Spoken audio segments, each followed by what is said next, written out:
Hello knowledge के दीवानों। आज मैं आपको एक बात बताने जा रहा हूँ और आप भी सोचिए ज़रा।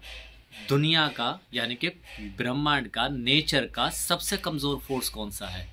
तो जानते हो आप सबसे कमज़ोर फोर्स दुनिया का कौन सा है? सबसे कमज़ोर फोर्स है ग्रेविटेशन फोर्स। लेकिन ग्रेविटेशन फोर्स को जब हम देखते हैं, जब हम इसे फील करते हैं, तो हमें पता है कि न्यूटन ने बताया था कि जब भी कोई भी चीज़ गिरती है तो ग्रेविटी की वजह से नीचे गिरती है। जैसे मेरे हाथ में ये बॉटल है, अब मैं इसे छोड़ देता हूँ, ग्रेविटी की वजह से नीचे आई। अब कहेंगे सर ये तो हमें सबको पता है, आप क्या नया बता रहे हैं? तो अब इसमें नया सुनिए आप। अब आप क्या देखेंगे, थोड़ा सा सोचना है आपको, ठीक है। ब्रह्मांड का यानी कि यूनिवर्स का सबसे कमजोर फोर्स ये क्यों है, weakest force of the nature क्यों है?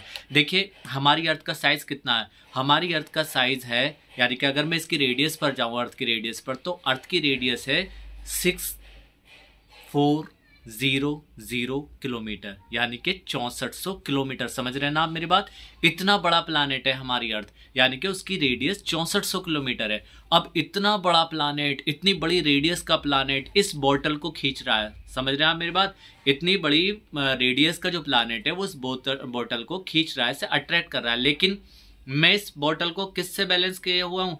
सिर्फ 2 उंगली से मैंने इसे बैलेंस कर रखा है। लेकिन जैसे ही मैं अपनी 2 फिंगर को हटाता हूँ, ये बोतल नीचे जाती है। क्यों? ग्रेविटी की वजह से। तो इतने बड़े प्लानेट के फोर्स को आपने सिर्फ 2 फिंगर से बैलेंस्ड कर दिया, 2 फिंगर से बैलेंस कर दिया उसे। तो आप समझे, ये एक डेमो था जिससे मैं आपको ये समझाना चाह रहा हूं कि यूनिवर्स का यानी कि नेचर का जो सबसे कमजोर फोर्स है वो ग्रेविटेशन फोर्स है। अब आप मेरी अगली वीडियो में और भी दूसरे फोर्सेस के बारे में जानेंगे, ठीक है। और अगली वीडियो में हो सकता है कि मैं आपको सीबीएसई बोर्ड क्लासेस 10th और 12th के बारे में स्टडी कराऊं, उनके बोर्ड क्वेश्चंस की स्टडी कराऊं। तो आप बने रहें मेरे चैनल पर। आपकी सपोर्ट के लिए बहुत बहुत शुक्रिया। मेरे 100 सब्सक्राइबर पूरे हो गए, इसके लिए मैं तहे दिल से आप लोगों का शुक्रगुजार हूं और ऐसे ही आपका प्यार मिलता रहेगा। Thank you very much. Good bye.